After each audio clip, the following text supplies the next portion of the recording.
ಗಜಾನನಂ ಗಜಾನನಂ ಭೂತಗಣಾದಿ ಸೇವಿತಂ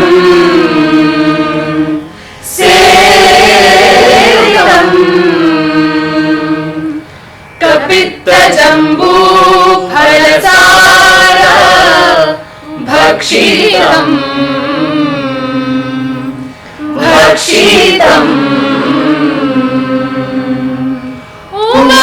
ಉಮಾಸುತಂ ಶೋಕ ವಿನಾಶ ಕಾರಣಂ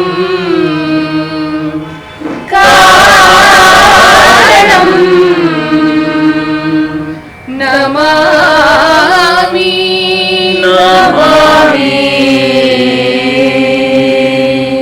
ನಮಾಮಿ ವಿಘ್ನೇಶ್ವರ ಪಾದ ಪಂಕಜಂ ಝಂ ಝಂ ಝಂ. ಗಜವದನ ಹೇ ರಂಭಾ ವಿಜಯಧ್ವಜ ಶತರ ವಿಪ್ರತಿಭಾ. ಗಜವದನ ಹೇ ರಂಭಾ ವಿಜಯಧ್ವಜ ಶತರ ವಿಪ್ರತಿಭಾ. ಏಕದಂತ ವೈಕಲ್ಯಾಂತ ರಿಧಿ ಸಿದ್ಧಿ ದ್ವಯರಾಕಾಂತ. ಏಕದಂತ ವೈಕಲ್ಯಾಂತ ರಿಧಿ ಸಿದ್ಧಿ ದ್ವಯರಾಕಾಂತ. ಗಜವದನ ಹೇ ರಂಭಾ. ಪ್ರತಿ ನಾಟಕ ಮುಗಿದ ಮೇಲೆ ಪಾತ್ರ ವರ್ಗದ ಪರಿಚಯ ಎಲ್ಲ ಕಡೆ ಆಗ್ತಾ ಇರುತ್ತೆ. ಇವತ್ತು ಇಲ್ಲಿ ಪಾತ್ರದ ಪರಿಚಯ ಮಾಡೋಣ, ಪ್ರತಿಯೊಬ್ಬ ನಟರ ಪರಿಚಯ ಮಾಡಿಕೊಳ್ಳೋಣ. ಬೆನಕ ಸುವರ್ಣ ಸಂಭ್ರಮಕ್ಕೆ ಎಲ್ಲರಿಗೂ ಸ್ವಾಗತ. ಮೊದಲಿಗೆ ಈ ಚಿಕ್ಕ ಬೆನಕದ ಎಳೆಯರು ಅಂತಲೇ ಅನ್ಬೋದಾದಂಥ ಈ ತಂಡಕ್ಕೆ ಸ್ವಾಗತ. ಈ ಎಳೆಯರಲ್ಲಿ ಮೊದಲನೇ ತಂಡ ಅನ್ನಂಗೆ ನೋಡಿದ್ರೆ ಮಾಂಟೋ ನಾಟಕ. ಮಾಂಟೋನಲ್ಲಿ ಈಗಲೂ ಆ್ಯಕ್ಟಿವ್ ಆಗಿರುವಂಥವ್ರು ಮಾನಸ, ಯದು, ಸಾಗರ್ ಇಲ್ಲಿದ್ದಾರೆ. ಹಾಗೆ ಬೆಂಗಳೂರು ನಾಗರ ತಮ್ಮ ನಾಟಕದಲ್ಲಿ ಸೇರಿಕೊಂಡಂಥವ್ರು ನಮ್ಮ ಜೊತೆಗೆ ಶ್ರೇಯಾ, ಚೈತ್ರ ಇದ್ದಾಳೆ. 2018ರಲ್ಲಿ ಹೈವದನ ರಿವೈವ್ ಮಾಡಿದಾಗ ಬೆನಕಕ್ಕೆ ಜಾಯ್ನ್ ಆದ ರೋಹಿತ್, ಪ್ರತೀಕ್ಷಾ, ಹರಿಶ್ಚಂದ್ರ ಕಾವ್ಯದಲ್ಲಿ ಹರೀಶ ಮತ್ತು ದೀಪ. 2013ನಲ್ಲಿ ನಾವು ಗೋಕುಲ ನಿರ್ಗಮನ ರಿವೈವ್ ಮಾಡಿದಾಗ ಬೆನಕಕ್ಕೆ ಜಾಯ್ನ್ ಆದವಳು. ವಿನುತಾ 2016ರಲ್ಲಿ ಗೋಕುಲ ಕಾಸರಗೋಡು ಶೋಗೆ ಅಂತ ಅಂದಾಗ ಸೇರಿದವಳು. ಪೂಜಾ ಈಗ ಕರೆಕ್ಟಾಗಿ ಹಾಡೋದಿಲ್ಲಲ್ಲ, ಹಾಗೆ ಎಲ್ಲ ನಾಟಕಕ್ಕೂ 2016ರಿಂದ ಹಾಡ್ತಾ ಬಂದಿದ್ದಾಳೆ. ಮತ್ತು ನಾನು ಸತ್ಯಪ್ರಕಾಶ. ಧನ್ವಿನ್ ಇದ್ದಾನೆ, ಇವನು ನಮ್ಮ ಯಂಗೆಸ್ಟ್ ಆರ್ಟಿಸ್ಟ್. ಅವನು ಸಣ್ಣ ಹುಡುಗನಿಂದ ಬೆನಕದ ಜೊತೆ ಒಂಥರ ತನ್ನ ಜೊತೆಗೂಡಿಸ್ಕೊಂಡ್ಬಿಟ್ಟಿದ್ದಾನೆ. ಬೆನಕದ ಎಳೆಯರಲ್ಲಿ ಎಳೆಯ ಹುಡುಗ. 2008ರಲ್ಲಿ 2ನೇ ಕ್ಲಾಸ್ನಲ್ಲಿದ್ದಾಗ ಬೆನಕಕ್ಕೆ ಬಂದ, ಈಗಲೂ ಜೊತೆಲಿದ್ದಾನೆ. ಮಾಂಟೋ ನಾಟಕ ಅದಕ್ಕೆ ವರ್ಕ್ಶಾಪ್ 2014ರಲ್ಲಿ ಶುರು ಆಯಿತು. 1 ವರ್ಷದ ಜರ್ನಿ, ವೀಕೆಂಡ್ ವರ್ಕ್ಶಾಪ್, ಸುಮನ್, ಗಿರಿ ಸರ್ ಎಲ್ಲ ಶುರು ಮಾಡಿಕೊಂಡು ಆ ಜರ್ನಿ ಹೇಗಿತ್ತು?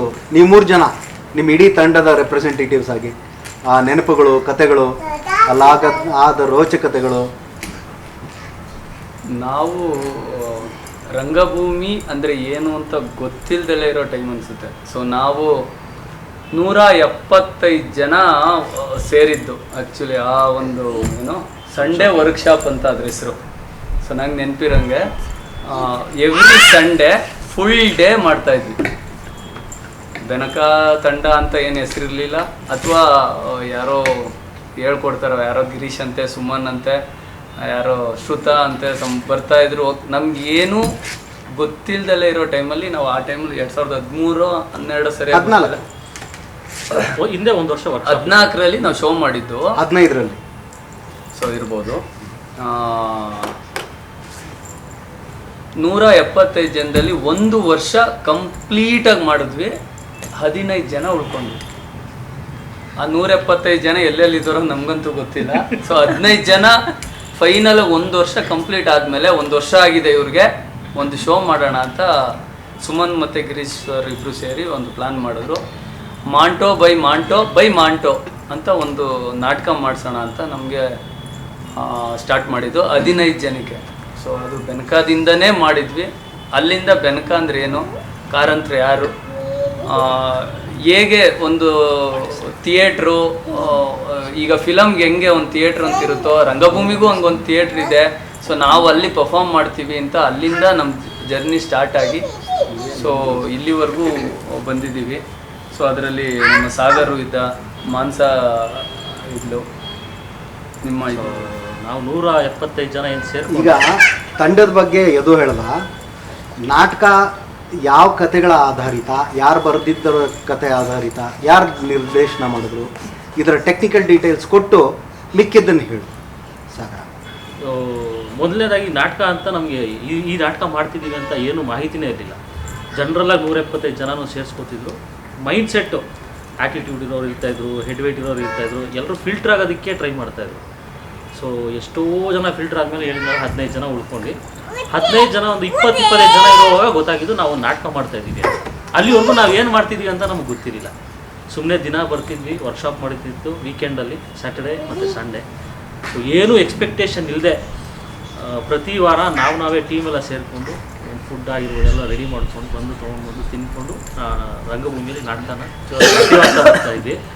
ಸೊ ಆ ಒಂದು ಟೈಮ್ನ ನಾವು ಮರೆಯೋಕ್ಕಾಗಲ್ಲ. ಆಮೇಲೆ ಈ ಒಂದು ನಾಟಕಕ್ಕೆ ಸುಧಾಕ್ ಅವರಾಗಿರ್ಬೋದು, ಸುಮನ್ ಸರ್ ಆಗಿರ್ಬೋದು, ಗಿರಿ ಸರ್ ತುಂಬಾ ಎಫರ್ಟ್ ಹಾಕಿದ್ದಾರೆ. ಅವರು ಶೂಟಿಂಗ್ ಇದ್ದಾಗ ಶೂಟಿಂಗನ್ನು ಬ್ರೇಕ್ ಮಾಡಿಕೊಂಡು ಸೊ ನಮಗೆ ನಾಟಕಕ್ಕೆ ಅಂತೇಳಿ ಸಪೋರ್ಟ್ ಮಾಡ್ತಿದ್ರು. ಆಮೇಲೆ ಬಾಣ ಸರ್ ಆಗಿರ್ಬೋದು, ಪ್ರತಿಯೊಬ್ಬರು ಈ ನಾಟಕ ಮಾಡೋದಕ್ಕೆ ನಮಗೆ ಸಪೋರ್ಟ್ ಮಾಡಿದ್ರು. ಆಮೇಲೆ ಈ ನಾಟಕ ನಮಗೆ ಇಂಡಿಯಾ ಮತ್ತು ಪಾಕಿಸ್ತಾನ ಡಿವೈಡ್ ಆದಾಗ ಅವತ್ತಿನ ಪರಿಸ್ಥಿತಿ ಹೇಗಿತ್ತು ಅನ್ನೋದ್ರ ಮೇಲೆ ನಾಟಕ ಆಧಾರಿತ ಆಗಿತ್ತು. ಇದನ್ನು ನೀಟಾಗಿ ಸ್ಕ್ರೀನ್ ಪ್ಲೇ ಮಾಡಿಕೊಂಡು ನಮ್ಮ ಸುಮನ್ ಸರ್ ಮತ್ತು ಗಿರಿ ಸರ್ ಇಬ್ಬರು ಸೇರಿ ಡೈರೆಕ್ಟ್ ಮಾಡಿದಂಥ ನಾಟಕ. ಸೊ ಈ ನಾಟಕ ಪರ್ಸ್ನಲಾಗಿ ಸ್ಟೇಜ್ ಮೇಲೆ ಎಷ್ಟು ನಮಗೆ ಇಂಪ್ಯಾಕ್ಟ್ ಆಯಿತು, ಜೊತೆಗೆ ಪರ್ಸ್ನಲಾಗಿ ನನಗೆ ನನ್ನ ಲೈಫಲ್ಲೂ ಕೂಡ ಇಂಪ್ಯಾಕ್ಟ್ ಆಗುತ್ತೆ. ಸೊ ನಾನು ಎಲ್ಲರ ವ್ಯಕ್ತಿಗಳು ಒಂದೊಂದು ಮೈಂಡ್ ಸೆಟ್ಟಲ್ಲಿ ಇರ್ತಾರೆ, ಬಟ್ ಝೀರೋ ಮೈಂಡ್ ಸೆಟ್ಟಲ್ಲಿ ಹೇಗಿರಬೇಕು ಅನ್ನೋದನ್ನು ಈ ಮಾಂಟೋ ಬೈ ಮಾಂಟೋ ನಾಟಕ ಜೊತೆಗೆ ನಮಗೆ ಬೆನಕ ರಂಗಭೂಮಿ ಹೇಳ್ಕೊಡ್ತು. ಸೊ ಈ ಕ್ರೆಡಿಟ್ಸ್ ನಮ್ಮ ಡೈರೆಕ್ಟರ್ ಗಿರಿ ಸರ್ಗಾಗಿರ್ಬೋದು, ಇಲ್ಲ ನಮ್ಮ ಸುಮನ್ ಸರ್ಗಾಗಿರ್ಬೋದು, ಬಡ ಸರ್ ಎಲ್ಲ ಟೀಮ್ಗೆ ಸೇರುತ್ತೆ. ಸೊ ಒಂದು ಒಳ್ಳೆ ನಾಟಕದ ಜೊತೆಗೆ ನಮ್ಮ ಕೆರಿಯರ್ಗೂ ಜೀವನದ ನಾಟಕನ ನಡೆಸೋದಕ್ಕೂ ಒಳ್ಳೆ ಅವಕಾಶ ಆಯಿತು. ನೀನು ಮಾಡಿದ ಪಾತ್ರ ಬ್ರೆಡ್ಡು, ನಿನ್ನ ಮನೆಗೆ ಒಂದು ಊಟ ತೊಗೊಂಡೋಗೋ ಪರಿಸ್ಥಿತಿ, ಬ್ರೆಡ್ ಅವತಿಟ್ಕೊಳ್ಳೋದಿದೆಯಲ್ಲ, ಇವತ್ತಿಗೂ ಕಣ್ಣು ಕಟ್ಟದಂಗಿದೆ ನನಗೆ. ಸೊ ಆ ಪಾತ್ರದ ಬಗ್ಗೆ, ಆ ಪಾತ್ರದ್ದು ಹೇಳಬೇಕು ಅಂತ ಹೇಳಿದ್ರೆ, ಮನೆಯಲ್ಲಿ ಅನ್ನನೂ ಇಲ್ಲ, ಏನೂ ಇರಲ್ಲ. ಪೊಲೀಸವ್ರಿಗೆ ಹಫ್ತಾ ಕೊಡುವಂಥ ಒಂದು ಟೈಮು ನೋಡಿರ್ತೀರ ನೀವು ನಾಟಕದಲ್ಲಿ. ಹಫ್ತಾ ಕೊಡೋಕ್ಕೆ ಜಾಗ ಏನೂ ಇರಲ್ಲ, ತೊಗೊಂಡು ಏನೋ ಒಂದು ಸಾಮಾನು ತೊಗೊಂಡೋಗಿ ಕದ್ಕೊಂಡು ಹೋಗಿ ಕೊಟ್ಟಿರ್ತೀನಿ. ಅದ್ರ ಮಧ್ಯೆ ಒಂದು ಬ್ರೆಡ್ ಪೌಂಡ್ನ ನಾನು ಬಿನ್ನಲ್ಲಿ ಇಟ್ಕೊಂಡು ಹೋಗಿರ್ತೀನಿ. ಆ ಬ್ರೆಡ್ ಪೌಂಡನ್ನು ಕಿತ್ಕೊಳ್ಳೋ ಅಂಥ ಒಂದು ಸೀನು. ಸೊ ಅದು ಸೀನ್ ಫಾದರ್ ಕ್ಯಾರೆಕ್ಟರ್ ಮಾಡುವಾಗ ಭಾಳ ಎಮೋಷನ್, ಭಾಳ ಅನ್ನೋದಕ್ಕಿಂತ ಹೈಯೆಸ್ಟು ನಾವು ಮಾಂಟೋ ನಾಟಕದಲ್ಲಿ ಹೈಯೆಸ್ಟ್ ಸೀನ್ ನಾವು ನೋಡಿರೋದು, ರಿಪೀಟ್ ಮಾಡಿಸಿರೋದು, ಪ್ರಾಕ್ಟೀಸ್ ಮಾಡಿಸ್ಕೊಂಡಿರೋದು, ಬೈಸ್ಕೊಂಡಿರೋದು, ಹೊಡೆಸ್ಕೊಂಡಿರೋದು ಏಕೈಕ ವ್ಯಕ್ತಿ ಅದೊಂದೇ ಸೀನು. ಯಾಕೆಂದ್ರೆ ಅಷ್ಟು ನೆನಪಿದೆ, ಅದರಿಂದ ಒಳ್ಳೆ ತುಂಬಾ ಸರಿ ಮಾಡಿಸ್ಕೊಂಡಿದ್ದಾನೆ ಆ ರಿಹರ್ಸಲ್. ಆ ಸೀನ್ ಬಂದಾಗ ಎಲ್ಲರೂ ಬಂದು ಕಾಯ್ತಿದ್ವಿ, ಮಾಡ್ತಾರ ಇಲ್ವಾ ನೋಡಕ್ ಅಷ್ಟೇ, ಕಂಪ್ಲೀಟ್ ಮಾಡ್ತಾನ ಇಲ್ವಾ. ಹೀಗಾಗಿ ನಮ್ಮ ನಾಟಕ ಹೇಳಿದ್ನಲ್ಲ, ನನಗೆ ನಾಟಕ ಜೀವನದಲ್ಲೂ ಭಾಳ ತುಂಬ ಚೇಂಜಸ್ ಕೊಡ್ತು. ಆ ಒಂದು ಪರಿಸ್ಥಿತಿ ಏನಿದೆ, ಒಬ್ಬ ತಂದೆಯಾಗಿ ಅವತ್ತಿರಲಿಲ್ಲ, ಬಟ್ ಇವತ್ತು ಅನಿಸ್ತಿದೆ ಆ ತಂದೆಯಾಗಿ ಕ್ಯಾರೆಕ್ಟರ್ ಹೇಗಿರುತ್ತೆ ಅನ್ನೋದ್ರ ಬಗ್ಗೆ. ಸೊ ಆ ನಿರ್ದೇಶಕರಿಗೆ ನಾನು ಥ್ಯಾಂಕ್ಸ್ ಹೇಳೋದಕ್ಕೆ ಇಷ್ಟಪಡ್ತೀನಿ. ಬಹಳ ಕಲ್ತಿದ್ದೀನಿ ಬೆನಕ ನಾಟಕದಲ್ಲಿ. ಆಡಿಯನ್ಸ್ಗೆ ಏನೇ ಅದು ಕಾಮಿಡಿ ಥರ ಕಾಣಿಸಿದ್ರು, ಅದೊಂಥರ ಉಸಿರು ಸಂತೆ ಥರ ಮಾಡಿದ್ರು, ಅದರಲ್ಲಿರೋ ಒಳ ಅರ್ಥ, ಆ ಡೆಪ್ತು, ಆ ಮೀನಿಂಗು ವಿಡಂಬನೆ ನಿಜವಾಗ್ಲೂ ಅದು ಡೈರೆಕ್ಟ್ರಿಗಾಗಲಿ ಆ ಒಂದು ಮಾಡಿಸಿರೋರಿಗೆ, ಸುಮನ್ಗೆ ಮತ್ತು ಗಿರೀಶ್ಗೆ ನಿಜವಾಗ್ಲೂ ಆಡ್ಸೋ ಅಷ್ಟು ಡೆಪ್ತಾಗಿ ನೋಡೋಕೆ ಕಾಮಿಡಿ ಅನಿಸುತ್ತೆ. ಅವ್ನು ಬಂದೇನೋ ಬಕೆಟು ಇದು ಮಾಡ್ತಾನೆ, ಸ್ನಾನ ಮಾಡ್ತಾನೆ, ಯಾವಾಗಲೂ ಫುಲ್ ನಾಟಕ ಫುಲ್ ಸ್ನಾನ ಮಾಡೋದು ಅಷ್ಟೇ ಸೀನ್ ಇರೋದು ಅದರಲ್ಲಿ. ಆದರೆ ಅದು ಏನಕ್ಕಾಗುತ್ತೆ? ಆಮೇಲೆ ಇವನೇನೋ ಪ್ರತಿಯೊಬ್ರದ್ದು ಈಗ ಟೋಬಾ ಟ್ಯಾಕ್ಸಿಂಗ್ ಬಂದು ಹಿಂಗೆ ನಿಂತ್ಕೋತಾನೆ, ಅವ್ನು ಏನಕ್ಕೆ ನಿಂತ್ಕೋತಾನೆ, ಅದರ ಅರ್ಥ ಏನು, ಅದ್ರ ಡೆಪ್ತಾಗಿ ಹೋದ್ರೆ ನಿಜವಾಗ್ಲೂ ಇಷ್ಟೆಲ್ಲ ಕಷ್ಟ ಆಯ್ತಾ, ಈ ತರ ಒಂದು ಅನುಭವ ಪಡ್ಕೊಂಡಿದ್ರೆ ಅವಾಗ ಸ್ವತಂತ್ರ ಟೈಮಲ್ಲಿ ನಿಜವಾಗ್ ಸಖತ್ ಡೆಪ್ತ್ ಆಗಿದೆ ಅದ್ರ ಹುಚ್ಚಾಸ್ಪತ್ರೆಯಲ್ಲಿರೋ ಹುಚ್ಚರಿಗೆ ದೇಶಭಕ್ತಿ ಇರುತ್ತೆ. ಹುಚ್ಚರಿಗೆ ಹೌದು. ಸ್ವಾರ್ಥಿ ಜಗತ್ತಲ್ಲಿ ಬುದ್ಧಿ ಇರೋರು ಎಷ್ಟು ಹುಚ್ಚರಾಗಿರ್ತಾರೆ, ಹುಚ್ಚರಾಗಿರೋರು ಎಷ್ಟು ದೇಶಭಕ್ತಿ ಆಗಿರ್ತಾರೆ ಅನ್ನೋದನ್ನ ತೋರಿಸಿ. ಆಮೇಲೆ ಆ ಟೈಮಲ್ಲಿ ಬಚಾವ್ ಆಗೋಕ್ಕೋಸ್ಕರ ಹುಚ್ಚರಾಗಿ ನಾಟಕ ಮಾಡ್ತಿರ್ತಾರೆ. ಆಕ್ಚುಲಿ ಅವ್ರು ಹುಚ್ಚರೇ ಇರೋದಿಲ್ಲ. ಆಮೇಲೆ ಒಂದಂತೂ ಹುಚ್ಚಾಸ್ಪತ್ರೆ ತರ ಹುಚ್ಚರ ತರ ಒಂದು 4 ಕತೆ ಹುಡುಗಿಯರ್ದು ಜಿಲೇಬಿ ಮಾಡೋ ಸೀನ್ ಅಂತೂ ಹೈಯೆಸ್ಟ್ ಕ್ಲಾಪ್ಸ್ ಅದಕ್ಕೆ ಬಂದಿದ್ದು. ಅದ್ರಲ್ಲಂತೂ ಜಿಲೇಬಿ ಮಾಡಿದಾಗ ನಾರ್ಮಲ್ ಬೇರೆ ಏನು ಐಟಮ್ಸ್ ಹಾಕ್ತೀವಿ ಅದನ್ನ ಬಿಟ್ಟು ಅಂದ್ರೆ ಈ ತರ ಸ್ವಾರ್ಥ ಹಾಕ್ಬೇಕು, ಈ ಸಮಾಜದಲ್ಲಿ ನಡೆಯುವ ರಿಯಲ್ ಇದರಲ್ಲಿ ಪಾಲಿಟಿಕ್ಸ್ ಹಾಕ್ಬೇಕು ಆ ಥರ ಹೇಳಿ ಮಾಡಿದಾಗಂತೂ ಸಖತ್ತು ಥರ. ಬಟ್ ನಾವಲ್ಲಿ ಹುಚ್ಚರ ಥರ ಆ್ಯಕ್ಟ್ ಮಾಡ್ತಾ ಇದ್ವಿ. ಬಟ್ ತುಂಬ ಚೆನ್ನಾಗಿ ಆ 15 ಜನ ಅಂತೂ ನಾವು ಫ್ಯಾಮಿಲಿ ಥರ ಆಗೋಗಿದ್ವಿ. 1 ವರ್ಷ ಆದಮೇಲೆ ಲಿಟ್ರಲಿ ನಾವು ಎವ್ರಿ ಸಂಡೇ ಒಂಥರ ಅಳು ಬರ್ತಿತ್ತು ನಮಗೆ. ಅದಾದಮೇಲೆ ಯಾಕೆ ನಾವು ಯಾರೂ ಸಿಗ್ತಾ ಇಲ್ಲ, ಯಾಕೆ ಈಗಲೂ ಕಾಯ್ತೀವಿ ಎಲ್ಲ ಸಿಗೋಣ, ಆ ಥರ ಬಾಂಡಿಂಗ್ ರಿಯಲಿ ಫ್ಯಾಮಿಲಿ ಥರ ಆಗೋಗಿದ್ವಿ ನಾವೆಲ್ಲ. ನಾಟಕ ಮುಗಿದ 5 ವರ್ಷಕ್ಕೂ ಸಿಕ್ಕಿದ್ರಿ. ನಾವು ಸೆಲೆಬ್ರೇಟ್ ಮಾಡ್ತಾನೆ ಇದೀವಿ, ಸ್ಕ್ರೀನಿಂಗ್ ಮಾಡ್ಕೊಂಡ್ವಿ ನಾವೇ ಎಲ್ಲ ಒಂದು ಫಾರ್ಮರ್ಸ್ ತರ ಹೋಗ್ಬಿಟ್ಟು. ಈಗ್ಲೂ ಆ ಬಾಂಡಿಂಗ್ ಹಾಗೆ ಇದೆ ನಮಗೆ ಪ್ರತಿಯೊಬ್ಬರಿಗೂ. ಎಲ್ರು ಅಲ್ಲಿ ಏನು ಗೊತ್ತಿಲ್ದಲೆ ಬಂದಿರೋರೆ ಅಲ್ಲಿರೋರು ಎಲ್ರು, ಯಾರು ನನಗೆ ಅದು ಗೊತ್ತು ಇದು ಗೊತ್ತು ಅನ್ನೋರು ಯಾರೂ ಇರಲಿಲ್ಲ. ಸೊ ಆ ಥರ ಇರಬೇಕಾದ್ರೆ ತುಂಬ ಪಾಠಗಳನ್ನ ಕಲ್ತಿದ್ದೀವಿ. ಅದು ಜೀವನಕ್ಕಾಗಿರ್ಬೋದು ಅಥವಾ ಬರೀ ಒಂದು ನಾಟಕ ಅಂತ ಮಾಡ್ತಿರ್ಲಿಲ್ಲ, ಸಂಬಂಧಗಳು ಒಳ್ಳೆ ಸಂಬಂಧಗಳು ಕ್ರಿಯೇಟ್ ಆಯಿತು. ಏನೇನು ನಾವು ಅದರಲ್ಲಿ ಕಲಿಬೋದು, ಜೀವನಕ್ಕೆ ಏನೇನು ಬೇಕೋ ಅದು ಇವತ್ತಿಗೂ ನಾವು ಹಂಗೆ ಮಾಡ್ತಾಯಿದ್ವಿ, ಅದರಲ್ಲಿ ಹಿಂಗೆ ಹೇಳಿದ್ರು ಅನ್ನೋ ಅಷ್ಟು ನಮಗೆ ಅದು ಕಣ್ಣು ಕಟ್ಟಂಗಿದೆ. ಸೊ ಅದು ಅಲ್ಲಿಂದ ನಮ್ಮ ಜರ್ನಿ ಸ್ಟಾರ್ಟ್ ಆಗಿ ಇಲ್ಲಿವರೆಗೂ ಬಂದು ನಿಂತಿದ್ದೀವಿ ಬೆನಕದಲ್ಲಿ. ಗುರಿ ಇಲ್ಲದೆ ಬಂದ್ಬಿಟ್ಟು ಗುರಿ ಸಿಕ್ತು, ಹಾಗೆ ಗುರಿ ಕಡೆ ಹೋಗ್ತಾ ಇದೀವಿ. ಹಂಗಾಯ್ತಾ ನಾಟಕ ಸೂಪರ್. ಇದು ನೆಕ್ಸ್ಟ್ ಆಗಿದ್ದು ಹರಿಶ್ಚಂದ್ರ ಕಾವ್ಯ ನಾಟಕ. ಅದರಲ್ಲಿ ಯದುನೇ ರಾಜ ಹರಿಶ್ಚಂದ್ರನ್ ಪಾತ್ರ ಮಾಡಿದ್ದ. ಆಮೇಲೆ ಮಾನಸ ಗಾನಗೀತೆಯರ ರೋಲ್ ಆಮೇಲೆ ರೀಪ್ಲೇಸ್ಮೆಂಟಲ್ಲಿ ಬಂದ್ಲು. ಅದಕ್ಕೆ ದೀಪಾ ಕೊರಿಯೋಗ್ರಾಫ್ ಮಾಡಿದ್ಲು. ಹರೀಶ ಒಂದಷ್ಟು ಪಾತ್ರಗಳು ಮಾಡಿದ್ದ. ಹರಿಶ್ಚಂದ್ರ ಕಾವ್ಯದ ಮಾತಾಡಕ್ಕೆ ಶುರು ಮಾಡಿದ್ರೆ ಏನೇನು ನೆನಪಿದೆ? ಯದು ಹರಿಶ್ಚಂದ್ರ ಕಾವ್ಯ, ಅಯ್ಯೋ ಮೊದಲು ಸ್ಕ್ರಿಪ್ಟ್ ಅದು ನೆಕ್ಸ್ಟ್ ಲೆವೆಲ್ ಮಾಡೋ ಒಂದು ಎಕ್ಸ್ಪೀರಿಯನ್ಸ್. ಆದರೆ ಇದು ಕಂಪ್ಲೀಟ್ ಡಿಫ್ರೆಂಟ್ ಆಗಿತ್ತು. 45 ದಿನದಲ್ಲಿ ನಾವು ಯಾರಾದರೂ ಹಳೆಗನ್ನಡ ಮಾತಾಡ್ಬೋದಾ? ಜಸ್ಟ್ ನೀವೇ ಇಮ್ಯಾಜಿನ್ ಮಾಡ್ಕೊಳ್ಳಿ, ನಾವು ಮಾತಾಡಿದ್ದೀವಿ. ಅದರ ಶಕ್ತಿ, ಅದರ ಎಲ್ಲ ಫಲ ನಮ್ಮ ಮಹಾಬಲೇಶ್ವರ್ ಸರ್ ಅವ್ರ ದೇವ್ರೆ. ನಮ್ ಕೈಲಿ ಮಾತಾಡ್ಸಿದ್ರೆ ನಾವು ಬೆಂಗಳೂರಲ್ಲಿ ಹಾಕ್ಬಿಟ್ಟು ಇಂಗ್ಲಿಷ್ ಮಾತಾಡ್ಕೊಂಡಿರೋರ್ಗೆ, ಕನ್ನಡನೇ ಸರಿಯಾಗಿ ಮಾತಾಡ್ದಲೇ ಇರೋರ್ಗೆ ಅಷ್ಟು ಸ್ಪಷ್ಟವಾಗಿ ಮಾತಾಡಬಹುದು. 45 ದಿನ ಅಷ್ಟೇ ಅವ್ರು ತಗೊಂಡಿದ್ದು. 45 ದಿನದಲ್ಲಿ ನೀನ್ ಈ ಕ್ಯಾರೆಕ್ಟರ್ ಅಂತ ಯಾವತ್ತೂ ಹೇಳಿಲ್ಲ. ಸ್ಕ್ರಿಪ್ಟ್ ಓದು, ನೀನ್ ಮಾಡ್ದ, ಬರೀ ಕೂರಿಸ್ಕೊಂಡೇ ಮಾಡಿರೋದು. ಇದು ಏನೋ ಸ್ಕ್ರಿಪ್ಟು ಬರೀ ಡೈಲಾಗೆ, ನೀನು ಇದೋದು ಹಿಂಗೆ ಈ ವರ್ಡ್ನ ಹಿಂಗೆ ತಗೋಬೇಕು, ಈ ಪದ ಇದೆಯಲ್ಲ ಅದನ್ನ ಹಿಂಗೆ ಜೋಡಣೆ ಮಾಡ್ಕೋಬೇಕು. ಇಷ್ಟೇ 45 ದಿನದಲ್ಲಿ ಬರೀ ಅದನ್ನೇ ಹೇಳ್ಕೊಟ್ಟಿದ್ದಾರೆ. ಸೊ ಆಮೇಲೆ ನಾವು ಅದು ಆಂಗಿಕ ಮತ್ತು ಅದೆಲ್ಲ ಆಮೇಲೆ ಚೇಂಜಸ್ ಆಯಿತು. 45 ದಿನದಲ್ಲಿ ನಿಜವಾಗ್ಲೂ ಹಳೆಗನ್ನಡ ಮಾತಾಡ್ಬೋದು ಅನ್ನೋದನ್ನ ಹೇಳ್ಕೊಟ್ಟಿದ್ದು ಮಹಾನ್ ಬಾಬು ಅವರೇ. ಅವ್ರಿಗೊಂದು ಹ್ಯಾಟ್ಸ್ ಆಫ್. ಕನ್ನಡ ನಮಗೆ ಎಷ್ಟೇ ಚೆನ್ನಾಗಿ ಕನ್ನಡ ಮಾತಾಡೋಕೆ ಗೊತ್ತಿದ್ರೂ ಕೂಡ ಹಳೆಗನ್ನಡನ ನಾವು ಹೇಳಬೇಕಲ್ವಾ, ಅದು ಸ್ಟೇಜ್ ಮೇಲೆ ನಾವು ಅದರದ್ದು ಡೈಲಾಗ್ಗಳನ್ನೆಲ್ಲ ಹೇಳಬೇಕು ಅಂದರೆ ಭಾರಿ ಕಷ್ಟ ಆಗ್ತಾಯಿತ್ತು. ಬಟ್ ನಮಗೆ ಸುಲಭ ಆಯಿತು. ಗಾನಗಾತಿಯರು ನಾವು ಯಾರು ಮಾಡ್ತಿದ್ವಿ ನಮಗೆ ಸುಲಭ ಆಯಿತು. ಯಾಕೆಂದರೆ ಅವರು ಸ್ಕ್ರಿಪ್ಟ್ ಕೊಟ್ಬಿಟ್ಟು ನಿಮಗೆ ಹೇಗೆ ಬೇಕೋ ಹಾಗೆ ನೀವು ಮಾಡ್ಕೊಳ್ಳಿ ಅಂತ ಬಿಟ್ಬಿಟ್ಟಿದ್ರು. ಗಾನಗಾತಿಯರ್ದಂತೂ ಒಂದು ದಿನಕ್ಕೂ ಅವ್ರು ತೊಗೊಂಡಿದ್ದೇ ಇಲ್ಲ.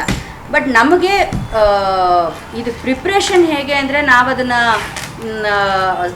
ಸ್ಫುಟವಾಗಿ ಹೇಳಬೇಕಲ್ಲ, ಉಚ್ಚಾರಣೆ ಚೆನ್ನಾಗಿರ್ಬೇಕಲ್ಲ, ಅದಕ್ಕೋಸ್ಕರ ಕರೆಸಿ ಯಾರು ಹಳೆಗನ್ನಡದಲ್ಲಿ ಎಕ್ಸ್ಪರ್ಟೈಸ್ ಆಗಿದ್ದಾರೆ ಅವ್ರನ್ನೆಲ್ಲ ಕರೆಸಿ ನಮಗೆ, ಆಮೇಲೆ ಪದ ವಿಭಾಗ ಮಾಡೋದು ಹೇಗೆ, ಆ ವಿಂಗಡಣೆಗಳು ಮತ್ತು ಅದನ್ನು ಜೋಡಿಸಿದ್ರೆ ಹೇಗೆ ಹೇಳಬೇಕು ಇದನ್ನೆಲ್ಲ ಹೇಳಿಕೊಟ್ಟು ಟ್ರೈನ್ ಅಪ್ ಮಾಡಿ ಕ್ಲಾಸ್ಗಳ ಥರ ಎಲ್ಲ ನಡೀತು. ಅದೆಲ್ಲ ತುಂಬ ಚೆನ್ನಾಗಿತ್ತು ಆ ಕ್ಲಾಸಸ್ ಎಲ್ಲ ಅಟೆಂಡ್ ಮಾಡೋದು ಎಲ್ಲ. ಆಮೇಲೆ ಅವಿನಾಶ್ ಆಂಗಿಕಕ್ಕೆ ಏನಿದೆ ಅದೆಲ್ಲ ಫಿಸಿಕಲಿ ನಾವು ಎಷ್ಟು ಸ್ಟ್ರಾಂಗ್ ಆಗಿರ್ಬೇಕು. ಸ್ಪೆಷಲಿ ಇವ್ರು ಹರೀಶ ಅವ್ರುಗಳೆಲ್ಲ ಆಕ್ಟ್ ಮಾಡ್ತಾ ಇದ್ದಿದ್ದು ಕಲರ್ ಇದೆಲ್ಲ ಎಷ್ಟೊಂದು ಇಟಿ ಎಲ್ಲ ಫೈಟು. ಅದಕ್ಕಿಂತ ಅವರು ಒಂದು ಫಾರ್ಮೇಶನ್ ಮಾಡ್ತಾರೆ. 4 ಜನ ಫಸ್ಟ್ ನಿಂತ್ಕೋತಾರೆ, ಆಮೇಲೆ ಅವ್ರ ಮೇಲೆ 3 ಜನ ಹತ್ತುತ್ತಾರೆ, ಅದ್ರ ಮೇಲೆ ಒಬ್ಬ ಹತ್ತಾನೆ, ಮಾಂಟಿ ಹತ್ತುತ್ತಾನೆ, ಅವನು ಅಲ್ಲಿಂದ ಎಗರು ಬೀಳ್ತಾನೆ. ಇದೆಲ್ಲ ಬಟ್ ಎಷ್ಟು ಚೆನ್ನಾಗಿ ಹೇಳ್ಕೊಟ್ರು ಅಂದರೆ ಹತ್ತೋದು ಇಳಿಯೋದು ಬೀಳೋದು ಎಲ್ಲ ಇದ್ದಿದ್ದೆ. ಆದರೆ ಅವ್ರು ಹೇಳ್ಕೊಡ್ತಾ ಇದ್ದಿದ್ದು ಹೇಗೆ ಅಂದರೆ ಬಂದು ನಿಂತರೆ ಎಗ್ರಿ ಬಂದು ನಿಂತರೆ ಕಾಲು ಎಲ್ಲಿ ನಿಲ್ಲುತ್ತೆ ಅಲ್ಲಾಡಬಾರ್ದು, ಕಾಲು ಅಷ್ಟು ಸ್ಟಿಫ್ನೆಸ್ ಇರಬೇಕು, ಬಂದು ಅಷ್ಟು ದೃಢವಾಗಿ ಒಂದು ಕಡೆ ನಿಂತ್ಕೊಂಡ್ಬಿಡ್ಬೇಕು ಅಂತ.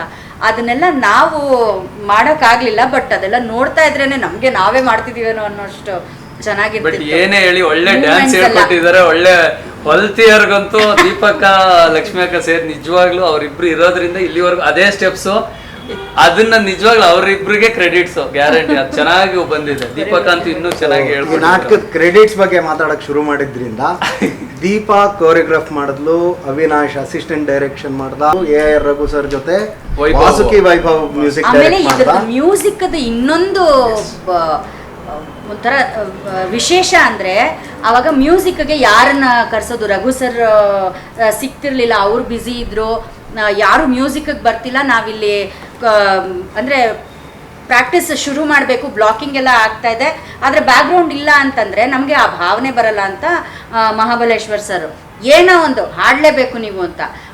ವೈಭು ಸ್ಟಾರ್ಟ್ ಮಾಡ್ಕೊಂಡ, ಸ್ಟಾರ್ಟಲ್ಲಿ ಒಂಚೂರೆಲ್ಲ ಮಾಡ್ಕೊಳ್ತಾ ಇದ್ವಿ. ಆಮೇಲೆ ಮಧ್ಯದಲ್ಲೆಲ್ಲ ಪುರದ ಪುಣ್ಯಂ ಪುರುಷರು ಅದೆಲ್ಲ ಹೇಳಬೇಕು ಅಂತ ಹಾಡು ಜೊತೆಗೆ ಅದೊಂಥರ ಕೊರಿಯೋಗ್ರಫಿನೂ ಆಗ್ತಾ ಇತ್ತು.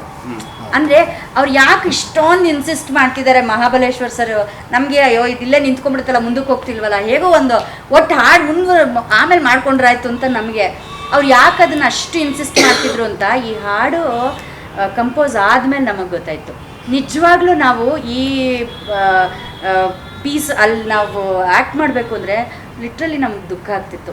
ಅದರಲ್ಲೂ ಅವ್ರುಗಳು ಹಾಡ್ತಾ ಇದ್ದಿದ್ದು ಇದಕ್ಕೂ ಆಸ್ಥಾನ ಬಿಟ್ಟು ಹೋಗೋದಕ್ಕಿಂತ ಆ ಊರಿನ ಜನರ ಮೇಲೆ ಇರೋ ಆ ಒಂದು ಪ್ರೀತಿ, ಅವ್ರಿಗೆ ಇವನ್ ರಾಜನ ಮೇಲೆ ಇದ್ದಿದ್ದ ಭಕ್ತಿ, ಅದೆಲ್ಲ ಎಷ್ಟು ಚೆನ್ನಾಗಿ ಇದಾಗ್ತಾ ಇತ್ತು.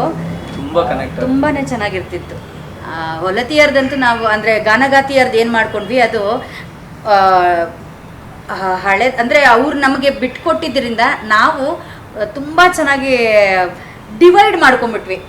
ಬಿಕಾಸ್ ಇವಾಗ ಅದಕ್ಕೆ ಬ್ರೆತ್ ಬೇಕು. ಡಾನ್ಸು ಮಾಡಿಕೊಂಡು ನಾವು ಡಾನ್ಸ್ ಮಾಡ್ತಾ ಫಸ್ಟು ತುಂಬ ಜೋರ್ ಡಾನ್ಸು, ಅದಾದ್ಮೇಲೆ ನಿಂತ್ಕೊಂಡು ಇಮಿಡಿಯೇಟ್ ಡೈಲಾಗ್ ಶುರುವಾಗಬೇಕು. ಅಮೂಲ್ಯ ಅವ್ರು ಹಾಡ್ತಿದ್ರು, ಜೊತೆಗೆ ಕಲ್ತ್ಕೋ, ಅವ್ರಿಲ್ದಾಗ ಆಗತ್ತೆ ಏನಕ್ಕಾಗತ್ತೆ ನೆನ್ಸ್ಕೋಬೇಕು. ತುಂಬಾ ಮಿಸ್ ಮಾಡ್ಕೋತಾ ಇದೀವಿ ಅಮೂಲ್ಯನ. ಅಲ್ಲ, ಇಲ್ಲಿ ಮಿಸ್ ಮಾಡ್ಕೊಳ್ತಾರ ಅವ್ರು ತುಂಬಾ ಜನ. ಆಕ್ಚುಲಿ ಅಲ್ಲ, ನಮ್ ರಾಜಿ ತುಂಬಾ ಚೆನ್ನಾಗಿ ಕೂರಿಸಿದಾನೆ ಇಲ್ಲಿ. ಕರೆಕ್ಟ್ ಆಗಿ ಹಾಫ್ ಸರ್ಕಲ್ ಮಾಡಿ ಇಟ್ಟಿದ್ದಾನೆ. The circle completes only when people come, all the other people joins, but they are joining, but not here in this frame. ಬೆನಕದಲ್ಲಿ ಬರೀ 15 ಜನ 20 ಜನ ಅಂತ ಯಾವತ್ತೂ ಇಲ್ಲ. ನಾವು ಯಾವಾಗ್ಲೂ 40 ಜನ ಮಿನಿಮಮ್. ಅದು ಅಂದ್ರೆ ಒಂದು ಲೀಸ್ಟ್ ಯಾವ್ದಾರ ಇದ್ರೆ ಆದ್ರೂ 40 ಜನ. ಸೊ ಇದ್ರಲ್ಲಿ ಸುಮಾರು ಜನ ಈಗ 3rd ಜನರೇಷನ್ ಅಂತ ಏನ್ ಮಾಡ್ತಾ ಇದಾರೋ ಅದರಲ್ಲಿ 100 ಜನ 150 ಜನ ಇದ್ರು ಇರ್ಬೋದು. ಹರಿಶ್ಚಂದ್ರ ಕಾವ್ಯದಲ್ಲಿ ಬಂದ ಪುಟ್ಪುಟಾಣಿ ಮಕ್ಕಳೆಲ್ಲ ಇವಾಗ ಕಾಲೇಜ್ಗೆ ಹೋಗೋ ಆ ಮಕ್ಕಳು ಅಷ್ಟೇ. ಶ್ರೇಯಾ ಅವರೆಲ್ಲ ಆಕ್ಟ್ ಮಾಡ್ತಾ ಇದ್ದಿದ್ದು. ಎಷ್ಟು ಪುಟ್ಟ ಮಕ್ಕಳು ಈಗ ಬಂದು ಇಂಥ ಜಾಗದಲ್ಲೇ ನಿಂತ್ಕೋಬೇಕು, ಇದೇ ಸ್ಟೈಲಲ್ಲಿ ನಿಂತ್ಕೋಬೇಕು ಅಂದರೆ ಒಂದು ಚೂರು ನಾವಾದರೂ ತಪ್ಪು ಮಾಡ್ಬಿಡ್ತಿದ್ವಿ. ಆ ಮಕ್ಕಳು ಮಾತ್ರ ಯಾವ ಸ್ಟೇಜಿಗೆ ಕರ್ಕೊಂಡೋದ್ರು ತಪ್ಪು ಮಾಡ್ತಾ ಇರ್ಲಿಲ್ಲ. ಅಷ್ಟು ಅಚ್ಚುಕಟ್ಟಾಗಿ ಅವರು ಹೌದು. ಆಕ್ಚುಲಿ ಇದು ರೆಡಿನೇ ಆಗಿರ್ಲಿಲ್ಲ. ನಾವು ಕೆಳಗಡೆ ಆ ಧೂಳಲ್ಲಿ ಅಂದ್ರೆ ನಮ್ಗೆ ಸ್ಪೇಸ್ ಸಿಗ್ತಾನೆ ಇರ್ಲಿಲ್ಲ. ಅದ್ರಲ್ಲಿ ಮ್ಯಾಟ್ ಹಾಕೊಂಡು ಡೈಲಿ ಕ್ಲೀನ್ ಮಾಡಿ ಕೆಳಗಡೆ ಎಲ್ಲ ಮಾಡಿರೋದು. ಒಳ್ಳೆ ಪಾರ್ಕಿಂಗ್ ಲಾಟ್ ಅಲ್ಲಿ ಕ್ಲೀನ್ ಮಾಡ್ಕೊಂಡು ಅಲ್ಲಿ ಸ್ಟೇಜ್ಗಳನ್ನ ಹಾಕೊಂಡು ಪ್ರಾಕ್ಟೀಸ್ ಮಾಡಿದ್ದು. ಈ ನಾಟಕಕ್ಕೆ ನಾನು ಸ್ಟೇಜ್ ಡಿಸೈನ್ ಮಾಡಿದಾಗ it was A very great experience. First show ನನ್ನ ಎಲ್ಲ ಬೆನಕದ ಹುಡುಗರಿಗೂ ಗ್ರೇಟ್ ಹ್ಯಾಟ್ಸ್ ಆಫ್ ಕೊಡಬೇಕು. ಯಾಕೆಂದರೆ ಹೇಳಿ ಕೇಳಿ ಅರಮನೆ, ಹರಿಶ್ಚಂದ್ರನ ಆಸ್ಥಾನ, ಇಂದ್ರನ ಒಡ್ಡೋಲಗ ತೋರಿಸ್ಬೇಕು. ನಮ್ಮ ಹತ್ರ ಪಿಲ್ಲರ್ಗಳು ಯಾವುದೂ ಇರಲಿಲ್ಲ. ಮತ್ತು ಆವತ್ತಿನ ರಿಸೋರ್ಸಸ್ಸು ಕಮ್ಮಿ ಇತ್ತು. ಸೊ ನಾನು ತುಂಬ ಸಿಂಪಲ್ಲಾಗಿ ನಮ್ಮ ಹೈವದನದ್ದು ಕ್ಯೂಬ್ಗಳಿದೆಯಲ್ಲ ಅದನ್ನು ಒಂದ್ರ ಮೇಲೆ ಒಂದು ಜೋಡಿಸ್ಬಿಟ್ಟು ಪಿಲ್ಲರ್ ಅಂತ ಮಾಡಿದೆ. ಬಟ್ ಅದನ್ನು ಎಷ್ಟು ಹುಮ್ಮಸ್ಸು ಮತ್ತು ಉತ್ಸಾಹ ಇದ್ದರೆ ಅದನ್ನು ಇಡೀ ಮೂರು ಕ್ಯೂಬ್ಗಳನ್ನು ಪಿಲ್ಲರ್ ಆಗಿಯೇ ಸ್ಟೇಜ್ ಮೇಲೆ ಡ್ಯೂರಿಂಗ್ ದ ಶೋ ಆ ಮೂರನ್ನು ತುಂಬ ಬ್ಯಾಲೆನ್ಸ್ ಬೇಕು, ಯಾಕೆಂದರೆ ಅದು ಡಿಸ್ಮ್ಯಾಂಟ್ಲಬಲ್ ಆಗೋಂಥ ಕ್ಯೂಬ್ಗಳು. ಅದನ್ನು ಹಾಗೆ ಪಿಲ್ಲರಾಗೆ ತಂದಿಡ್ತಿದ್ರು, ಪಿಲ್ಲರಾಗೆ ತೊಗೊಂಡು ಹೋಗ್ತಿದ್ರು. ಆ ಹುಡುಗರು ಅಗೇನ್ ಈ all of them are in the other half of this circle. ಇವತ್ತು ಬಂದಿಲ್ಲ ಅಷ್ಟೇ. ಆಮೇಲೆ ಇವನು ಹೊಯ್ಸಳ ಪಾತ್ರ ವೀರಬಾಹು ಅದಕ್ಕೆ ಆ ಹೊಯ್ಸಳ ಅಂದ್ರೆ ಆ ವೀರಬಾಹುಕ ಏನ್ ಕೂತ್ಕೋತಾನೆ ಅವನ ಹಿಂದೆ ಏನಾದ್ರೂ ಒಂದು ಸಿಂಬಾಲಿಕ್ ಆಗಿ ಇರ್ಬೇಕು ಅನ್ನೋದು, ಆ ಕೋಡು ಎಲ್ಲ ಕೊಟ್ಬಿಟ್ಟು ಎಲ್ಲ ಅದ್ರದ್ದು ಡಿಸೈನಿಂಗ್ ತುಂಬಾ ಚೆನ್ನಾಗಿ. ಅದಕ್ಕೆ ಅನಂತು ಮಾಡಿದ್ದು. ಅನಂತು ನಮ್ಮ ಬೆನಕದ ಹುಡುಗ, ನಮ್ಮ ನಂಜಪ್ಪಣ್ಣನ ಮಗ. 2012 if I am not wrong, ರಂಗಾಯಣದ pass first Rangayana student batch ಮಾಡಿದಾಗ ಫಸ್ಟ್ ಬ್ಯಾಚ್ ಸ್ಟೂಡೆಂಟ್ ಅವನು ಬಂದಾಗ ನನಗೆ ಹಿಂಗೆ ಒಂದು ಕೋಣದ ಕೋಡುಗಳು ಬೇಕು, ಕೋಣದ ಮುಖವಾಡ ಬೇಕು ಅಂದಾಗ ಥರ್ಮೋಫೋಮ್ನಲ್ಲಿ ಮಾಡಿಕೊಟ್ಟ ಅವನು. ಸೊ ಚೆನ್ನಾಗಿತ್ತು, ತುಂಬಾ ಭಯಾನಕವಾಗಿ ಕಾಣೋ ಹಾಗೆ. ಒಟ್ನಲ್ಲಿ ಅವನ ಪಾತ್ರಕ್ಕೆ ಅದು ಒಳ್ಳೆ ಕೊಡ್ಬೇಕು ಆ ಥರ. ಆಮೇಲೆ ಅವನು ಕರಳುಗಳು ಅಂತ ಹಗ್ಗಗಳನ್ನ ಕಲರ್ ಮಾಡಿ ಅದೇ ಕರಳು ಅಂತ. ಯಪ್ಪ ಆ ಸೀನ್ ಮಾತ್ರ ನೋಡ್ಬೇಕು. ಅವ್ನು ಹಿಂಗೆ ಹಾಕಿ ಅವನ್ನೆಲ್ಲ ಎಳೆದು ಇಟ್ಕೊಳ್ಳೋದು, ಅದೆಲ್ಲ ಅವ್ನ ವಾಯ್ಸು ಮತ್ತು ಅವನ ಆ ಬಿಲ್ಟು ಅವನು ಚೆನ್ನಾಗಿ ಕಾಣಿಸ್ತಿದ್ದ ಆ ಪಾತ್ರಕ್ಕೆ. ಆಮೇಲೆ ಆ ಸೀನ್ನ ಕೊರಿಯೋಗ್ರಾಫ್ ಮಾಡಿದ್ರಲ್ಲ ಸರ್, ಅದು ಮಾತ್ರ ಎಕ್ಸ್ಟ್ರಾಡಿನರಿ ಆಗಿತ್ತು. ಭಯ ಹುಟ್ಟಿಸೋ ಥರ, ಮಕ್ಳುಗಳೆಲ್ಲ ಮುಂದೆ ಕೂತಿದ್ರೆ ಗ್ಯಾರಂಟಿ ಹೆದರ್ಕೊಳ್ಳೋರು ಹಂಗಿತ್ತದ. ಆಕ್ಚುಲಿ ಹರಿಶ್ಚಂದ್ರ, ಚಂದ್ರಮತಿ ಎಲ್ಲದಕ್ಕಿಂತ ನಿಜವಾಗ್ಲೂ ಹುಡುಗರು ಆ ಒಂದು ನಾಟಕ ಎತ್ಕೊಡೋದಿದೆಯಲ್ಲ, ನಿಜವಾಗ್ಲೂ ಅವ್ರಿಗೆ ಸಲ್ಬೇಕು. ಹರಿಶ್ಚಂದ್ರ ಕಾವ್ಯದ ಕ್ರೆಡಿಟ್ಸು ನಿಜವಾಗ್ಲೂ ಯಾವ ಹರಿಶ್ಚಂದ್ರ ಅವೆಲ್ಲ ಇದ್ದಾರೆ ಕ್ಯಾರೆಕ್ಟರ್, ಆದರೆ ಹುಡುಗರು ಮಾಡಿರೋ ಆ ಒಂದು ನಾಟಕದಲ್ಲಿ ನಿಜವಾಗ್ಲೂ ಅವ್ರದ್ದೇ ಜಾಸ್ತಿ ಚೆನ್ನಾಗಿರ್ಬೋದು. ಹರೀಶ, ಪ್ರಸನ್ನ ಶೆಟ್ಟಿ, ಎಷ್ಟು ಜನ ಮೇನ್ ಕ್ಯಾರೆಕ್ಟರ್ಗಿಂತ ನಮ್ಮಲ್ಲಿ ಏನ್ ಸಬ್ ಕ್ಯಾರೆಕ್ಟರ್ಗಳು ಸಪ್ರೇಟ್ ಆಗಿದ್ವು ಅಷ್ಟು ಜನ ಎಫರ್ಟ್ ಹಾಕಿ ಆಮೇಲೆ ಹಗಲು ರಾತ್ರಿ ಚೆನ್ನಾಗಿ ದುಡ್ದು ಮೊದ್ಲು ಈ ಕ್ಯಾರೆಕ್ಟರ್ ಮುಗಿಸ್ಬಿಡೋದು. ಅವಾಗ ಇದ್ದಾಗ ಸರ್ ಅವ್ರವ್ರು ಇವ್ರವ್ರೇನು ಕೇಳಕ್ ಬಂದ್ರೆ ಮಹಾಬಲೇಶ್ವರ ಭಟ್ರು ನನ್ನೇ ಭಯ ಕೇಳಿದ್ರು. ನಾನು ಗುರುಗಳು ನೀನು, ನಾನು ಹೇಳಿದ್ ನೀನು ಮಾಡೋನ ಕೇಳಿದ್ರು. ಸರ್ ನಾನು ಬೇರೆ ನಮ್ಮ ಫಿಸಿಕ್ಸ್ ಇವು ಅಂತಿದ್ದ, ಅವ್ನಿಗೆ ಹೋಗಿ ಹೇಳಿ ಎಲ್ಲೋ ನೀನು ಹಿಂಗೆ ಕೂತಿದ್ದೀಯ, ನನ್ಗೆ ಬೇರೆ ಕೊಟ್ಟವ್ರು ನೀನಾರು ಹೋಗಿ ಮಾಡಲ ಅಂದರೆ ಮೆಟ್ ತಗೊಂಡು ಹೊಡಿತಾರೆ ನಾನು ಕೇಳಿದ್ರೆ ಅಂತ ಅವ್ನು ಬೇರೆ ಹೇಳೋನು. ಒಳ್ಳೆ ಕಥೆ ಹೊತ್ತಲ್ಲಿ ಏನು ಮಾಡೋದು ಅಂತ ಅಂದ್ಕೊಂಡು ಕೊನೆಗೂ ಏನೇನೋ ಮಾಡಿ ಅವ್ರಿಗೆ ಕನ್ವಿನ್ಸ್ ಅವ್ರಿಗೆ ಗೊತ್ತಾಗಿದೆ ಯಾವಾಗ ಅಂದರೆ ಫುಲ್ಲು ನಮಗೆಲ್ಲ ಕಾಸ್ಟ್ಯೂಮ್ ಕೊಟ್ಟರು. ಕಾಸ್ಟ್ಯೂಮ್ ಕೊಟ್ಟಾಗ ಈ ಕ್ಯಾರೆಕ್ಟ್ರಿಂದ ಇದಕ್ಕೆ ಬರೋಕ್ಕಾಗಲ್ವ ಅಂತ ಕೊನೆಗೆ ಹಂಗಂಗೆ ಬಂದು ಒಂದು 5 ಕ್ಯಾರೆಕ್ಟ್ರಿಗೆ ಬಂದು ನಿಲ್ಸಿದ್ರು. ಇಷ್ಟ ಆಗಿದ್ದ ಕ್ಯಾರೆಕ್ಟ್ರು ನಮಗೆ ಇದು ಬ್ರಾಹ್ಮಣ ಅಲ್ಲ, ಇಷ್ಟ ಆಗಿರೋದು ಕಳ್ಳನೂ ಅಲ್ಲ, ಮಾಂಟಿ ಮಾಡ್ತಾನಲ್ಲ ನಕ್ಷತ್ರಿಕ. ನಾವು ಸಣ್ಣಕ್ಕೆ ಇದ್ದೋ ಅವಾಗ ಜಂಪಿಂಗ್ ಅದೆಲ್ಲ ಚೆನ್ನಾಗಿ ಮಾಡ್ತಿದ್ದೋ. ಬಟ್ ಅದೇನು ಬಂತೋ ಗೊತ್ತಿಲ್ಲ, ನಮಗೆ ಆಪೋಸಿಟ್ ಆಗಿ ಹೋಗಿ ಬ್ರಾಹ್ಮಣನ್ ಕೊಟ್ಬಿಟ್ರು. ಬ್ರಾಹ್ಮಣನ್ ಕ್ಯಾರೆಕ್ಟರ್ ಆಮೇಲೆ ಫಸ್ಟ್ ಟೈಮು ಹಳೆಗನ್ನಡ ಅಂದರೆ ನಾಟಕ ಮಾಡ್ತಾ ಇರೋದೇ ಫಸ್ಟ್ ಟೈಮು. ಆಮೇಲೆ ಏನು ಮಾಡೋದು ಎಂತ ಮಾಡೋದು ನನಗೆ ಗೊತ್ತಿಲ್ಲ. ನನಗೆ ಗೊತ್ತಿತ್ತು ನಮ್ಮ ಸೆನ್ಸ್ ಹೆಂಗಿತ್ತು ಅಂದರೆ ನಾವು ಮಾತಾಡ್ತೀರಿ ಅವಾಗಿದ್ದು ಯಾವ ಟೆನ್ಷನ್ ಇರ್ಲಿವಲ್ಲ, ನಾನು ಏನೇ ಮಾತಾಡ್ತಿರುವೆ ಕಾಮಿಡಿಯಾಗೆ ಬಂದ್ಬಿಡೋದು ಅವಾಗ ಅಲ್ಲೇ ಅಂತಾರೆ ಎಲ್ಲ ಕಡೆನೂ. ನಾನು ಮಾತಾಡ್ತಿರ್ಬೇಕಾದ್ರೆ ಯಾಕೆ ಇಷ್ಟೊಂದು ನಗ್ತಾರಲ್ಲ ಹಂಗೆ ಹಿಂಗೆ ಅಂದ್ಕೊಂಡೆ. ಬಟ್ ನಮ್ಮ ದೀಪಕ್ ಅವ್ರೂ ಅಯ್ಯೋ ಇವರೆಲ್ಲ ಬೈಕೊಂಡಿದ್ದಾರೆ ನಮಗೆ, ನಾನು ಲೂಸು ಹಂಗೆ ಹಿಂಗೆ ಅಂತ. ನಮ್ಗೆ ಗೊತ್ತಿಲ್ಲ ಫಸ್ಟ್ ಟೈಮ್ ಎಂಟ್ರಿ ಯಾರು ಇವ್ರು ಬೇರೆ ಅಂದರೆ ಈ ಸೀನಿಯರ್ ಜೊತೆ ಹೆಂಗಿರ್ಬೇಕು ಅವೆಲ್ಲ ನಮ್ಗೆ ಗೊತ್ತಿಲ್ಲ. ಕಾಮನ್ ಆಗಿ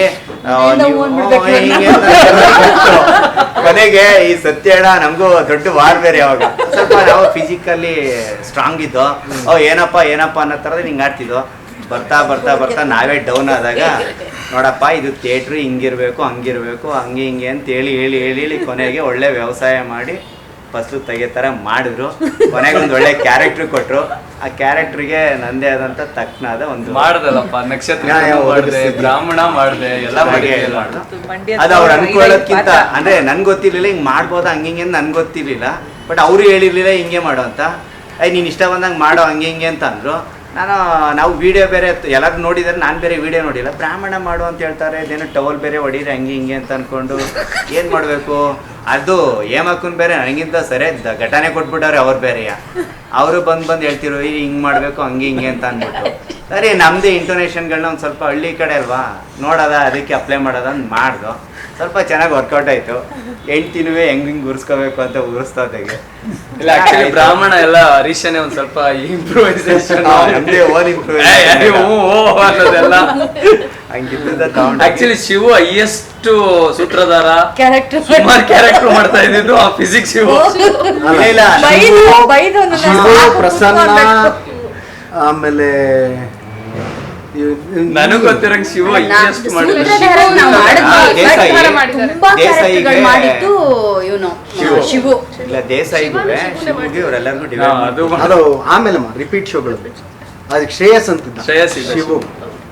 ಅವನಿಗೆ ತುಂಬಾ ಅದ್ಭುತವಾಗಿ ಡ್ಯಾನ್ಸ್ ಹೇಳ್ಕೊಳ್ಳೋ ಪ್ರಯತ್ನ ಪಟ್ಟಿದ್ಲು ದೀಪ. ಆ ಶಿವಂದು ಡ್ಯಾನ್ಸ್ ಬರುತ್ತಲ್ಲ, ಅವನು NST ಬೆಂಗಳೂರಿನಲ್ಲಿ ಅಲ್ಲ, ಅವನು NST ಬೆಂಗಳೂರಿನಲ್ಲಿ 1 ತಿಂಗಳು ಕೋರ್ಸ್ ಮಾಡ್ಕೊಂಡ್ ಬಂದಿದ್ದ. ನಮ್ಮ ಹತ್ರ ಹೇಳ್ಕೊಂಡಿದ್ದು ನಾನು NST ಗ್ರಾಜ್ಯುಯೇಟ್ ಅಂತ. ಅವನು ಅದ್ಭುತವಾಗಿ ಪ್ರಯತ್ನ ಪಡ್ತೀನಿ ಅಂತಂದು ಪ್ರಯತ್ನ ಪಟ್ಟ, ಸಾಕಷ್ಟು ಪ್ರಯತ್ನ ಪಟ್ರು. ಶ್ರೇಯಸ್ ದೀಪ ಅದ್ಭುತವಾದ ಏನು ಹರ್ಕ್ಯುಲಸ್ ಟಾಸ್ಕ್ ಅಂತಾರಲ್ಲ, it was a Herculean task for Deepa and she successfully fairly did a choreography even for Shiva. ಇಲ್ಲ ನಾನು 2 ಶೋ ಶಿವ ಮಾಡಿದ್ದೆ, ಸೊ ಲಕ್ಕಿಲಿ ನಾನ್ ಮಾಡೋವಾಗ ಡ್ಯಾನ್ಸ್ ಇರಲಿಲ್ಲ.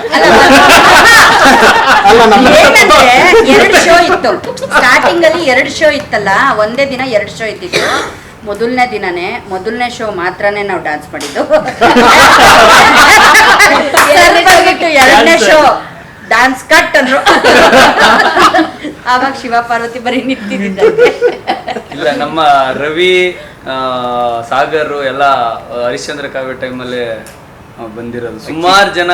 ಆ ಟೈಮಲ್ಲಿ ಎಲ್ಲರೂ ಹರಿಶ್ಚಂದ್ರ ಟೈಮಲ್ಲೇ ಬಂದಿದ್ದು. ಅಂಡ್ ಥಿಯೇಟರ್ ಅಂದ್ರೆ ಏನು ಗೊತ್ತಿಲ್ಲ. ಒಂದು ಚಿಕ್ಕವಳಿದ್ದಾಗ ಸಿಂಡ್ರೆಲಾ ಅಂತ ನಾಟಕ ಇತ್ತು, ಅದನ್ನು ನೋಡಿದೀನಿ ಅಷ್ಟೇ. ನಾಟಕಕ್ಕೆ ಹಾಡೋದು, ಇದ್ರ ಟೆಕ್ನಿಕ್ ಬೇರೆ ಅದೆಲ್ಲ ಏನು ಗೊತ್ತಿಲ್ಲ. ವೈಭವ್ ಬಂದು ಹಾಡು ನೋಡು, ನನ್ನ ಸ್ಕೂಲ್ ಫ್ರೆಂಡ್ಸು ಅಲ್ಲಿ ಹಾಡ್ತಿದ್ವಲ್ಲ, ಹಾಗೆ ಬಂದು ಟ್ರೈ ಮಾಡು ಅಂತ ಹೇಳಿದ್ರು. ಅಮೂಲ್ಯ ಅಕ್ಕ ಹಾಡ್ತಿದ್ದಾರೆ, ನಂಗೆ ಫುಲ್ ಭಯ, ಅಯ್ಯೋ ಹೆಂಗೆ ಹಾಡೋದು, ಅಷ್ಟೊಂದು ಜೋರಾಗಿ ವಾಯ್ಸ್ ತೆಗಿಬೇಕು, ಲೈಕ್ ಓಪನ್ ಆಗಿ ಹಾಡಬೇಕು ಅನ್ನೋದು ಗೊತ್ತಿಲ್ಲ. ಮೈಕ್ ಇರಲ್ಲ ಅನ್ನೋದು ನನಗೆ ಸ್ಟೇಜ್ಗೆ ಹೋದ್ಮೇಲೆ ಗೊತ್ತಾಗಿದೆ, ಓ ಮೈಕ್ ಇಲ್ವಾ. ಸೊ ಎಲ್ಲ ಹೊಸ್ತು. ನಾಗೇಶ್ ಅಂಕಲು ಅಷ್ಟೇ, ಇಲ್ಲಮ್ಮ ತುಂಬಾ ಕಾನ್ಫಿಡೆನ್ಸ್. ಪ್ರತಿ ಶೋಲ್ಲೂ ಏನೋ ಒಂಚೂರು ಅಂಕಲ್ ಸರಿ ಬರ್ತೀರ, ಇಲ್ಲಮ್ಮ ಸರಿ ಹಾಡ್ತಿದ್ಯಾ ನೀನು ಅಂದ್ರೆ ತುಂಬಾ ಪುಷ್ ಮಾಡಿ. ಪಾಸಿಟಿವ್ ಅಂದ್ರೆ ಅವರೇ. ಹೌದು ನಿಂಗೆ ಏನಾದ್ರು ಡೌಟ್ ಇದೆಯಾ, ಬಾ ಬೇಗ ಬಾ, ಅರ್ಧ ಗಂಟೆ ನಾನು ಬರ್ತೀನಿ, ಪ್ರಾಕ್ಟೀಸ್ ಮಾಡಬೇಕಾದ್ರೆ ಅಂತ ಫುಲ್ ಕಾನ್ಫಿಡೆನ್ಸ್ ತುಂಬಿಸಿ. ಥಿಯೇಟರ್ ಅಂತ ಪರಿಚಯ ಆಗಿದ್ದು ಇದೇ ನಾಟಕದಿಂದ. ಆ್ಯಂಡ್ ಸ್ವಲ್ಪ ಜೋರಾಗಿ ಹಾಡಬೇಕು. ಆ್ಯಂಡ್ ಇಷ್ಟು ಕಾನ್ಫಿಡೆನ್ಸಲ್ಲಿ ಇಷ್ಟು ಅಟ್ಲೀಸ್ಟ್ ಮಾತಾಡ್ತಿದ್ದೀನಿ ಅಂದ್ರೆ ಇಟ್ಸ್ ಬಿಕಾಸ್ ಆಫ್ ಥಿಯೇಟರ್ ಅಂತ ಹೇಳ್ತೀನಿ. ಅದು ಪ್ರಾಯಶಃ ಇಲ್ಲಿರೋರು ಎಲ್ರಿಗೂ. ಮೀರಾ ಇಷ್ಟೊತ್ತು ಸಹಕರಿಸಿದ್ಲು. ಈಗ ಮೀರಾಗಾಗಿ ಪೂಜಾ ಆಯೋಧನ ಇಂದ ಒಂದು ಹಾಡು.